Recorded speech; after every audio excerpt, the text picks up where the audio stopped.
Northamptonshire battled really hard, but in the end they couldn't prevent a 9th LV County Championship defeat of the season, their latest being by just 52 runs to Somerset, for whom Lewis Gregory claimed the first 10-wicket match haul of his career.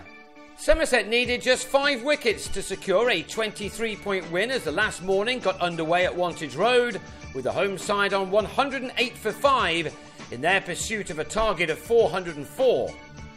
Night watchman Ollie Stone struck that early boundary but was out in the day's 5th over, Gregory striking for the 9th time in the match thanks to a good low catch-up slip by Marcus Trescothick.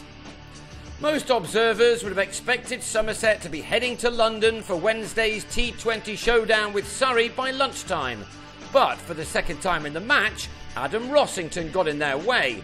In the first innings he went on the attack, but this time he bedded in for the long haul, although he still played his shots when he was able to do so. The man on loan from Middlesex will have impressed many of his temporary employers. Kyle Kurtzer also showed some fighting qualities in the first innings, and he matched those efforts on the final morning. Given what they've had to put up with for much of this season, it would have been easy for Northamptonshire to throw in the towel here, and so these two batsmen deserve a lot of credit for the way they dug in on this occasion. When they lost 5 of their second innings wickets for 58 runs on the previous evening, another very heavy defeat looked on the cards. A drive through extra cover off the bowling of George Dockrell took Kurtzer to what was just his second 50 from 10 championship innings this summer. He'd battled his way through 144 deliveries, and that was his 10th 4, which showed that he defended manfully and waited for his opportunities to score. He and Rossington saw out 27 overs and looked to be heading to lunch together, but just before the break, a pumped-up Gregory removed Kurtzer's leg stump to grab wicket number 10 in a memorable match for him. Kurtzer was out for a season's best 54, and Somerset would have hoped that that breakthrough would now lead to the rest folding fairly quickly. That, though, was not the case, as Rossington was joined by Andrew Hall in at number 9 with a total on 193 for 7. They had nothing to lose from this point, really.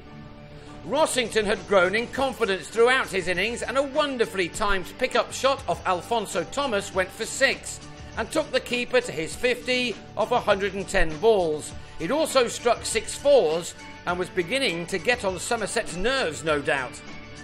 Hall is not your usual number 9. He used to open the batting for South Africa in Test cricket, and so was not going to give his wicket away. He added 58 runs with Rossington, who was out for 62 when Craig Overton trapped him in front, leaving Northamptonshire 8 down and 153 runs away from their target. Hall, however, hadn't given up the game yet.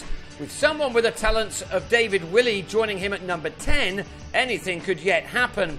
This was turning out to be one of Northamptonshire's better days of a troublesome season, and if they could somehow win from here, then all the difficulties of the summer could take a back seat for now. Batting looked easy enough now, and Hall got to a 50 off 73 balls, an innings containing 9 fours. The 300 was then brought up, and the runs required for a first win of the 4-day season was brought down into double figures. Somerset must have just started to get a little worried, especially with Willey again putting bat to ball very well. He scored a rapid 50 in the first innings and was soon on his way to another one. I wonder if Trescothick was now starting to think about his decision not to enforce a follow-on a couple of days before. These two batsmen were just too good to be so low down in the order, and they may have started to believe that they could win this game. Willey has been greatly missed by Northamptonshire for a large part of an injury-ravaged season for them. The left-hander easily flicked Overton away for a 6 to bring up his second half-century of the match, this one coming off 72 balls. The target was down to just 54 into the final session. 54 needed to complete Northamptonshire's highest ever run chase. It had to be Gregory who finally broke through. His second 5-foot of the match was completed when Willey was hit on the foot in front of his stumps to go for 53. The reaction from Gregory tells you just how nervous Somerset had become. 5 balls later and it was all over.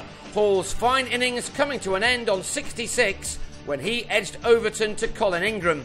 Somerset celebrated as if they'd just won the title.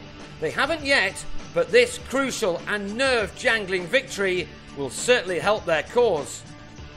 They took the game by 52 runs, Gregory taking 5 for 75 for the brilliant match analysis of 11 for 122.